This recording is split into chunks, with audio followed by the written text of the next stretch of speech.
ಗಳಲ್ಲಿರುವಂತಹ ಭೇದಗಳು, ಅವುಗಳನ್ನು ಅನುಸರಿಸಿ ಜೀವ ಮಾಡುವಂತಹ ಕರ್ಮ, ಸಾತ್ವಿಕರು, ರಾಜಸರು, ತಾಮಸರು, ಸ್ವಭಾವಕ್ಕೆ ಅನುಗುಣವಾಗಿ ಅವರ ಆಹಾರ ವಿಹಾರ ಇತ್ಯಾದಿಗಳೆಲ್ಲ ಇರುತ್ತೆ. ಸಾತ್ವಿಕರಾದವರ ಆಹಾರ ಕ್ರಮ ಅವರ ಪದ್ಧತಿ, ರಾಜಸರ ಆಹಾರ ಅವರ ಕ್ರಮ ಅದರ ಪದ್ಧತಿ, ತಾಮಸಿ ಗುಣದವರ ಆಹಾರ ಅದರ ಪದ್ಧತಿಗಳು, ಇದೆಲ್ಲ ಬೇರೆ ಬೇರೆಯಾಗಿರ್ತಕ್ಕಂಥದ್ದು. ಆ ಮೂರು ಗುಣದವರು ಆಗುವಂತಹ ಯಜ್ಞ ಇರಬಹುದು, ದಾನ ಇರಬಹುದು, ತಪಸ್ಸಿರಬಹುದು, ಅದೆಲ್ಲ ಬೇರೆ ಬೇರೆ ಉದ್ದೇಶ, ಇದಕ್ಕೆಲ್ಲ ಕಾರಣ ಅವರವರ ಗುಣಗಳು. ಅದಕ್ಕೆ ಅನುಸಾರಿಯಾಗಿಯೇ ಅವರು ಮಾಡ್ತಾ ಇದ್ದಾರೆ. ಹಾಗಾಗಿ ಭಿನ್ನ ಜೀವರು, ಪ್ರತಿಯೊಬ್ಬ ಜೀವ ಕೂಡ ಭಿನ್ನ ಭಿನ್ನ ಸ್ವಭಾವ ಅನ್ನೋದನ್ನು ವರ್ಣನೆ ಮಾಡ್ತಾ ಈ 16ನೇ ಅಧ್ಯಾಯದಲ್ಲಿ 2 ಪ್ರಧಾನ ವಿಭಾಗವನ್ನು ಮಾಡಿದ್ದಾರೆ. ಅದರಲ್ಲಿ ದೈವಿ ಸಂಪತ್ತುಳ್ಳವರು ಮತ್ತು ತಾಮಸಿ ಸಂಪತ್ತು ಉಳ್ಳಂತಹವರು, ಹೀಗೆ 2 ಭಾಗವನ್ನು ಮಾಡಿದ್ದಾನೆ. ಅದರಲ್ಲಿ ಕೆಲವರು ತಿಳಿದು ತಪ್ಪನ್ನು ಮಾಡ್ತಾರೆ, ಅವರಿಗೆ ಸರಿ ಅಂತ ಗೊತ್ತಿದ್ದರೂ ಕೂಡ ಅದನ್ನು ಮಾಡೋಲ್ಲ. ಒಟ್ಟಿನಲ್ಲಿ ಶಾಸ್ತ್ರದ ಜ್ಞಾನ ಇಲ್ಲದವರು ಕೆಲವರಾಗಿದ್ದ. ಇಂತಹವರು ಎಂಥ ಕರ್ಮವನ್ನು ಮಾಡ್ತಾರೆ, ಅವರಿಗೆ ಸಿಗುವಂತಹ ಫಲ ಏನು, ಅವರು ರಾಜಸರೋ ತಾಮಸರೋ ಸಾತ್ವಿಕರೋ, ಇದನ್ನು ನನಗೆ ತಿಳಿಸಿ ಹೇಳು. ಯಾಕಂದರೆ ಕೃಷ್ಣ ಪರಮಾತ್ಮ ಹಿಂದೆ 16ನೇ ಅಧ್ಯಾಯದಲ್ಲಿ ಹೇಳುವಾಗ ಯಶಾಸ್ತ್ರಂ ವಿಧಿಮುತ್ಸೃಜ್ಯ ವರ್ತತೆ ಕಾಮಕಾತರಃ ನ ಸಸದ್ಯಮವಾಪ್ನೋತಿ ನ ಸುಖಂ ನ ಪರಾಂಗತಿಂ. ಯಾರು ಶಾಸ್ತ್ರದಲ್ಲಿ ಹೇಳಿದ ವಿಧಿವಿಧಾನಗಳನ್ನು ತಿಳಿಯದೆ ಕೇವಲ ಕರ್ಮವನ್ನು ಮಾಡಿಕೊಂಡು ಹೋಗ್ತಾ ಇರ್ತಾನೆ, ಅವನು ಉತ್ತಮವಾದ ಗತಿಯನ್ನು ಇಹದಲ್ಲಿ ಆಗಲಿ ಪರದಲ್ಲಿ ಆಗಲಿ ಹೊಂದಲಿಕ್ಕೆ ಸಾಧ್ಯ ಇಲ್ಲ. ತಸ್ಮಾತ್ ಶಾಸ್ತ್ರಂ ಪ್ರಮಾಣಂತೆ ಕಾರ್ಯಕಾರ್ಯ ವ್ಯವಸ್ಥಿತವು. ಆದ್ದರಿಂದ ಇದು ಕಾರ್ಯವೋ ಇದು ಅಕಾರ್ಯವೋ, ಇದು ಮಾಡಬೇಕೋ ಇದು ಮಾಡಬಾರ್ದೋ ಅನ್ನೋದರಲ್ಲಿ ನಮ್ಮ ಅನಿಸಿಕೆಗಳು, ನಮ್ಮ ಅಭಿಪ್ರಾಯಗಳು, ನಮ್ಮ ಹಿತಾಸಕ್ತಿಗಳು ಕಾರಣ ಆಗೋಲ್ಲ. ಇದು ಕಾರ್ಯ, ಇದು ಅಕಾರ್ಯ, ಇದು ಮಾಡಬಹುದು, ಇದು ಮಾಡಬಾರದು ಅನ್ನಲಿಕ್ಕೆ ಶಾಸ್ತ್ರಗಳೇ ಪ್ರಮಾಣ. ಹಾಗಾದರೆ ಏನು ಮಾಡಬೇಕಾದರೂ ಶಾಸ್ತ್ರಗಳ ಆಧಾರದಲ್ಲಿ ನಾವು ಆ ಕರ್ಮಗಳನ್ನು ಮಾಡಿ ಭಗವಂತನಿಗೆ ಅರ್ಪಣೆ ಮಾಡಬೇಕು. ಇದು ಕ್ರಮ. ಹೀಗೆ ಭಗವಂತ ತಾನು ಹೇಳಿದ. ಇದೆಲ್ಲ ಕೇಳಿ ಅರ್ಜುನ ಕೃಷ್ಣನಲ್ಲಿ ಪ್ರಶ್ನೆ ಮಾಡ್ತಾ ಇದ್ದಾನೆ, ಭಗವಂತ, ಇಲ್ಲಿವರೆಗೆ ನೀನು ಶಾಸ್ತ್ರದ ವಿಧಾನವನ್ನು ತಿಳಿದು ಅದರಂತೆ ಶಾಸ್ತ್ರವನ್ನೇ ಪ್ರಮಾಣವನ್ನಾಗಿಟ್ಟುಕೊಂಡು ಯಾರು ಅದು ಹೇಳಿದ ಕ್ರಮದಲ್ಲಿ, ಶ್ರುತಿ ಸ್ಮೃತಿಗಳಲ್ಲಿ ಹೇಳಿದ ಕ್ರಮದಲ್ಲಿ ಕರ್ಮವನ್ನು ಆಚರಿಸ್ತಾರೆ, ಅವರ ಬಗ್ಗೆ ಅವರ ಸ್ಥಿತಿ ಇದನ್ನೆಲ್ಲ ನನಗೆ ವರ್ಣನೆ ಮಾಡಿದೆ. ಆದರೆ ಯಾರು ಶಾಸ್ತ್ರದ ವಿಧಿ ಗೊತ್ತಿಲ್ಲ, ಅರ್ತಿಲ್ಲ ಅವರು, ಆದರೆ ಅವರು ಮಾಡುವ ಕರ್ಮದ ಒಳಗೆ ಶ್ರದ್ಧೆ ಇದೆ, ಶಾಸ್ತ್ರ ತಿಳಿದಿಲ್ಲ, ಮಾಡ್ತಾ ಇದ್ದಾರೆ. ನೀವೇನು ಹೇಳಿದ್ರೂ ಮಾಡ್ತಾರೆ, ತುಂಬ ನಂಬಿಕೆಯಿಂದ ಮಾಡ್ತಾರೆ, ಅವ್ರಿಗೇನೂ ಗೊತ್ತಿಲ್ಲ. ಅವರು ಸಾತ್ವಿಕರೋ ರಾಜಸರೋ ತಾಮಸರೋ ಅದನ್ನು ಹೇಳು ಅಂತ. ಯಾವಾಗ ಅರ್ಜುನನ ಪ್ರಶ್ನೆಯಲ್ಲಿಯೇ ಶ್ರದ್ಧೆಯಾನ್ವಿತಾ ಅಂತ ಒಂದು ಮಾತು ಬಂದಿದೆ, ಶ್ರದ್ಧೆಯಿಂದ ಕೂಡಿದ್ದಾರೆ. ಆಗ ಆ ಶ್ರದ್ಧೆ ಕೂಡಿರುವವರಲ್ಲೇ 3 ರೀತಿ ಜನ ಅಂತಾನೆ. ಶ್ರದ್ಧೆ ಯಾರಲ್ಲಿದೆಯಲ್ಲ ಅದೇ 3 ರೀತಿ. ಇಲ್ಲಿ ಶಾಸ್ತ್ರವಿಧಿಂ ಉತ್ಸೃಜ್ಯ ಅಜ್ಞಾತ್ವ, ತಿಳಿದಿಲ್ಲ. ನಿಜವಾಗಿ ತಿಳಿಬೇಕು. ಇವರು ಶಾಸ್ತ್ರವನ್ನು ಬಿಟ್ಟಿದ್ದಾರೆ, ಗೊತ್ತಿಲ್ಲ, ಹೀಗೆಲ್ಲ ಹೇಳುವ ಹಾಗಿಲ್ಲ. ಯಾಕಂದರೆ ವೇದ ಕೃಷ್ಣೋ ಅಧಿಗಂತವ್ಯ ಸಹ ರಹಸ್ಯೋ ದ್ವಿಜನ್ಮನ. ಬ್ರಾಹ್ಮಣನಾಗಿ ಹುಟ್ಟಿದವ ವೇದವನ್ನು ಅಧ್ಯಯನ ಮಾಡಬೇಕು. ಬರೀ ವೇದಾಧ್ಯಯನ ಮಾಡಿದರೂ ಪ್ರಯೋಜನ ಇಲ್ಲ. ಸುಮ್ಮನೆ ವೇದ ಓದಿದ್ದಾನೆ, ಬರೀ ವೇದ ಓದಿದವರನ್ನು ನಿಂದೆ ಮಾಡುತ್ತೆ. ವೇದ ಬಾರ ಭರಾಂತ ಸವೈ ಬ್ರಾಹ್ಮಣ ಗಾರ್ಧಬಾಹ. ಬರೀ ವೇದ ಹೇಳ್ತಾನೆ, ವೇದಾಂತವನ್ನು ತಿಳಿದಿಲ್ಲ, ವೇದದ ಒಳಗಿನ ರಹಸ್ಯವನ್ನು ತಿಳಿದಿಲ್ಲ ಅಂತಾದರೆ ಭಾರ ಹೊತ್ತ ಕತ್ತೆಗೆ ತನ್ನ ಬೆನ್ನಿನ ಮೇಲಿರುವ ಭಾರ ಕಸ್ತೂರಿದಾದ್ರೇನು ಬಟ್ಟೆದಾದ್ರೇನು ಸುಮ್ಮನೆ ಹೊತ್ಕೊಂಡು ಹೋಗುತ್ತೆ.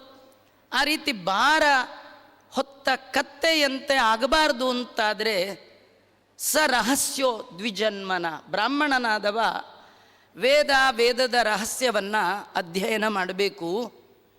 ಇದು ಮಾಡಿದರೆ ಮಾಡ್ಬೋದು, ಬಿಟ್ಟರೆ ಬಿಡ್ಬೋದು ಅಂತಿಲ್ಲ ರೀ. ದಾಸರು ಹೇಳ್ತಾರೆ, ವೇದವ ಓದದ ವಿಪ್ರತಾನೇಕೆ. ಅವನು ಬ್ರಾಹ್ಮಣ ಅಂತ ಆಗಬೇಕಂತಾದರೆ ಅಧ್ಯಯನ ಮಾಡಬೇಕು. ನಾವು ನಿತ್ಯದಲ್ಲಿ ಪ್ರವರ ಹೇಳುವಾಗ ಋಕ್ಷಾಖಾಧ್ಯಾಯಿ, ಯಜುಶಾಖಾಧ್ಯಾಯಿ, ಬದುಕಿನ ಉದ್ದಕ್ಕೂ ಈ ಮಾತು ಹೇಳಿಯೇ ನಾವು ಅಭಿವಾದನವನ್ನು ಮಾಡಬೇಕು. ಆದರೆ ಒಂದು ವೇದ ಓದಿಲ್ಲ ಅಂದರೆ ಜನ್ಮ ವ್ಯರ್ಥ ಅಂತಾರೆ. ಯೇ ವೈ ವೇದನ್ನ ಪಠಂತೆ ನ ಚಾರ್ತಂ ವೇದೋ ಜ್ಞಾಂತಾನ್ ವಿದ್ಧಿ ಸಾನೂನ ಬುದ್ಧಿಮಾನ್. ಆಚಾರ್ಯರು ಅದಕ್ಕೆಲ್ಲ ಉದಾಹರಣೆಯನ್ನು ಕೊಟ್ಟು ಹೇಳ್ತಾರೆ, ವೇದವನ್ನು ತಿಳ್ಕೊಳ್ಬೇಕು. ಯಾಕಂದರೆ ವೇದೋ ಅಖಿಲ ಧರ್ಮ ಮೂಲಂ, ವೇದ ವಿದ್ಯಾವಿಹೀನಸ್ಯ ವಿದ್ಯಾಜಾಲಂ ನಿರರ್ಥಕಂ.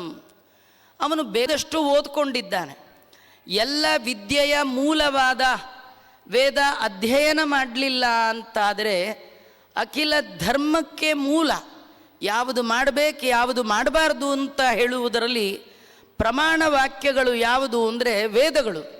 ಅದನ್ನು ಅಧ್ಯಯನ ಮಾಡಬೇಕು. ಮತ್ತು ನಾವು ಭಾಗವತದಲ್ಲಿ 6ನೆಯ ಸ್ಕಂದದಲ್ಲಿ ಅಜಾಮಿಳನ ಕಥೆಯನ್ನು ಕೇಳುವಾಗ ಅಲ್ಲಿ ವಿಷ್ಣು ದೂತರು ಯಮದೂತರ ಸಂವಾದದಲ್ಲಿ ಯಮದೂತರು ವಿಷ್ಣು ದೂತರಿಗೆ ಹೇಳ್ತಾ, ವೇದ ಪ್ರಣಿಹಿತೋ ಧರ್ಮ ಹೆಧರ್ಮಸ್ತದ್ವಿಪರ್ಯಯ. ಧರ್ಮ ಅಂದರೆ ಯಾವುದು, ಯಾವುದು ವೇದದಲ್ಲಿ ಮಾಡು ಅಂತ ಹೇಳಿದೆ ಅದು ಧರ್ಮ. ವೇದಕ್ಕೆ ಯಾವುದು ವಿರುದ್ಧವಾಗಿದೆ ಅದೆಲ್ಲ ಅಧರ್ಮ. ಹಾಗಾದರೆ ಅವನು ಮಾಡ್ತಾ ಇದ್ದಾನೆ, ಶ್ರದ್ಧೆಯಿಂದ ಮಾಡ್ತಾ ಇದ್ದಾನೆ, ಶಾಸ್ತ್ರವನ್ನು ತಿಳಿದಿಲ್ಲ ಅಂದರೆ ಅದು ಪ್ರಯೋಜನ. ಆ ಶ್ರದ್ಧೆ ಒಳಗೂ ಕೂಡ ತಿಳಿದು ಮಾಡಬೇಕಂತ. ತಿಳಿದು ಮಾಡುವಾಗ ಬರುವಂಥ ಶ್ರದ್ಧೆ ಇದೆಯಲ್ಲ ಅದು ಉತ್ತಮವಾದದ್ದು.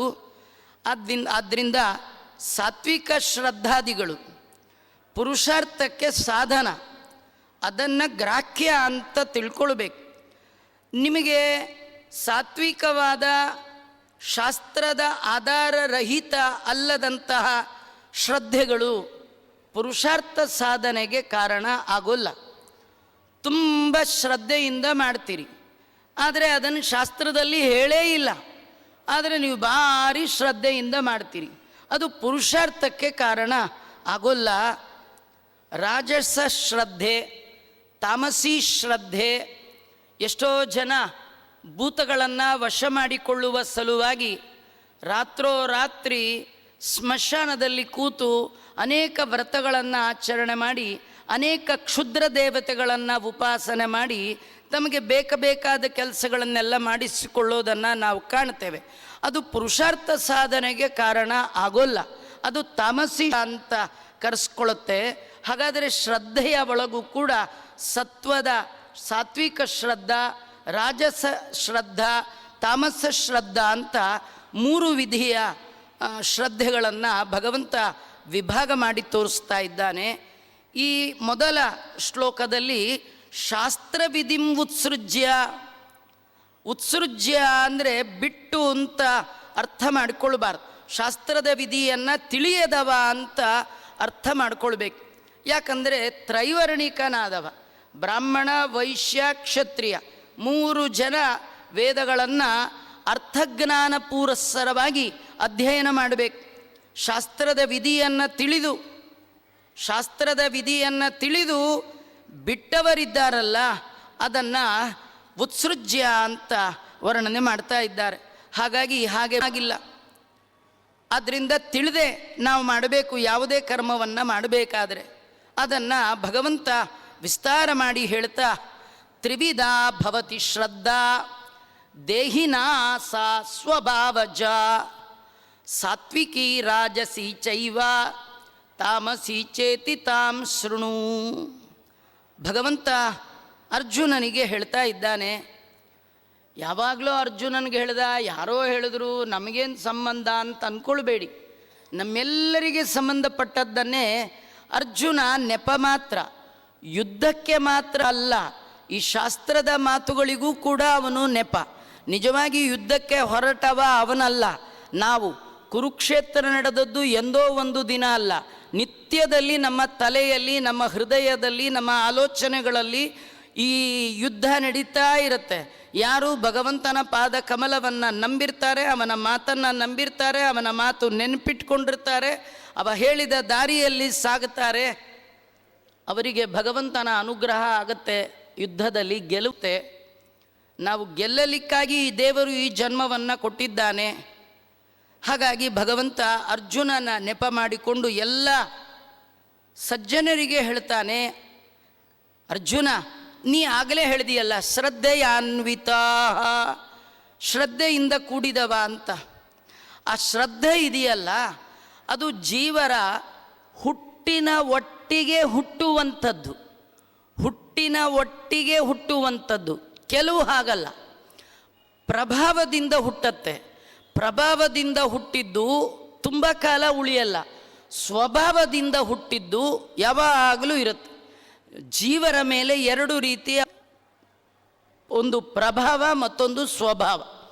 ಪುರಾಣ ಕೇಳುವಾಗ ಭಾರೀ ಸಾತ್ವಿಕರಾಗಿಬಿಡ್ತೇವೆ, ಇದು ಪುರಾಣದ ಪ್ರಭಾವ. ಇದು ಸ್ವಲ್ಪ ಹೊತ್ತು ಮಾತ್ರ ಇರುತ್ತೆ. ಆದರೆ ಸಾತ್ವಿಕವಾಗಿ ಹುಟ್ಟಿನ ಒಟ್ಟಿಗೆ ಏನಿದೆಯಲ್ಲ, ಅದು ಯಾವಾಗಲೂ ಮೇಲೆದ್ದು ಬರೋದು. ಅಜಾಮಿಳ ಹುಟ್ಟಿನ ಒಟ್ಟಿಗೆ ಕೆಟ್ಟ ಗುಣ ಇದ್ದದ್ದಲ್ಲ, ಹುಟ್ಟಿನ ಒಟ್ಟಿಗೆ ಇದ್ದದ್ದು ಒಳ್ಳೆ ಗುಣ. ಅವನು ಪ್ರಭಾವಕ್ಕೆ ಒಳಪಟ್ಟು ಒಬ್ಬ ಶೂದ್ರ ಸ್ತ್ರೀಯನ್ನು ನೋಡಿ ಅದರ ಪ್ರಭಾವಕ್ಕೆ ಒಳಗಾಗಿ ಹಾಳಾದವ.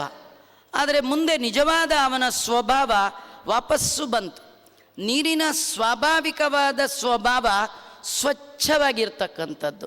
4 ಜನ ಹೋಗಿ ಕಾಲಿಟ್ಟು ಕಾಲು ಕೈಯೆಲ್ಲ ತೊಳೆದು ಕುಣಿದು ಮಾಡಿದಾಗ ಅದು ಬಗ್ಗಡ ಆಗುತ್ತೆ. ಆದರೆ 5 ನಿಮಿಷ ಬಿಟ್ಟರೆ ಸ್ವಾಭಾವಿಕವಾಗಿ ಮತ್ತು ನೀರು ತಿಳಿಯಾಗುವಂತೆ ಸ್ವಭಾವ ಹುಟ್ಟಿನ ಒಟ್ಟಿಗೆ ತ್ರಿವಿಧಾ ಭವತಿ ಶ್ರದ್ಧಾ ದೇಹಿನಾಂ ಸಾ ಸ್ವಭಾವಜ, ಹುಟ್ಟಿನ ಒಟ್ಟಿಗೆ ಬರುವಂಥದ್ದು. ಅದನ್ನು ಸಾತ್ವಿಕ, ರಾಜಸ, ತಾಮಸ ಅಂತ ತಿಳಿದವರು 3 ರೀತಿಯಲ್ಲಿ ಅದನ್ನು ಹೇಳ್ತಾರೆ. ಅದನ್ನು ಹೊಂದಿದವರು ಮಾಡುವಂತಹ ಯಜ್ಞ, ಅದನ್ನು ಹೇಳ್ತೇನೆ ಕೇಳು. ಯಜ್ಞ ಅಂದರೆ ಕರ್ಮ, ಭಗವಂತನ ಪೂಜಾರೂಪವಾದ ಕರ್ಮ. ಯಾರು ಹೇಗೆ ಮಾಡ್ತಾರೆ ಅದನ್ನು ನಾನು ನಿನಗೆ ಹೇಳ್ತೇನೆ. ಸ್ವರೂಪದ ವ್ಯತ್ಯಾಸವನ್ನು, ಅಂದರೆ 3 ವಿಧವಾದ ಸ್ವರೂಪದ ವ್ಯತ್ಯಾಸವನ್ನು ಈ ಅಧ್ಯಾಯದಲ್ಲಿ ಭಗವಂತ ಹೇಳ್ತಾನೆ. ಸತ್ವಾನುರೂಪ ಸರ್ವಸ್ಯ ಶ್ರದ್ಧಾ ಭವತಿ ಭಾರತ, ಶ್ರದ್ಧಾಮಯೋಯಂ ಪುರುಷೋ ಯೋ ಯಶ್ರದ್ಧಸ್ಸ ಏವ ಸಹ. ಅರ್ಜುನ, ಯಾರು ಯಾವುದೇ ಬಗೆಯ ಕರ್ಮವನ್ನು ಮಾಡ್ತಾನೆ ಅದರ ಹಿನ್ನೆಲೆಯಲ್ಲಿ ಅವನು ಎಂಥ ಸ್ವಭಾವದವನು, ಅಂಥ ಶ್ರದ್ಧೆ ಉಳ್ಳವನಾಗಿ, ಅಂಥ ಸ್ವಭಾವದವನಾಗಿ ಅಂಥ ಕರ್ಮಗಳನ್ನು ಮಾಡ್ತಾನೆ. ಎಲ್ಲ ಜೀವಿಗಳ ಶ್ರದ್ಧೆಯು ಅವರ ಜೀವ ಸ್ವಭಾವಕ್ಕೆ ಅನುಗುಣವಾಗಿ ಇರ್ತಕ್ಕಂಥದ್ದು. ಯಜಂತೆ ಸ ದೇವಾನ್ ಯಕ್ಷ ರಕ್ಷಾಂಸಿ ರಾಜಸಾಹ ಭೂತಾನ್ ಪ್ರೇತಗಣಾಂಶ್ಚಾನ್ಯೇ ಯಜಂತೆ ತಾಮಸಾ ಜನಾಃ. ಶಾಸ್ತ್ರದಲ್ಲಿ ಹೇಳಿದ ಕ್ರಮವನ್ನು ಅವರು ತಿಳಿದಿಲ್ಲ. ಆದರೆ ಹುಟ್ಟಿನ ಒಟ್ಟಿಗೆ ಅವರಿಗೆ ಸಾತ್ವಿಕವಾದ ಶ್ರದ್ಧೆ ಇದೆ ಅಂತಾದರೆ ಅವರು ದೇವತೆಗಳ ಆರಾಧನೆಯನ್ನೇ ಮಾಡ್ತಾರೆ. ಅವರು ದೇವತೆಗಳ ಆರಾಧನೆ ಮಾಡಲಿಕ್ಕೆ ಕಾರಣವಾದದ್ದು ಅವರ ಹುಟ್ಟಿನ ಒಟ್ಟಿಗಿರುವಂತಹ ಸಾತ್ವಿಕವಾದ ಗುಣ.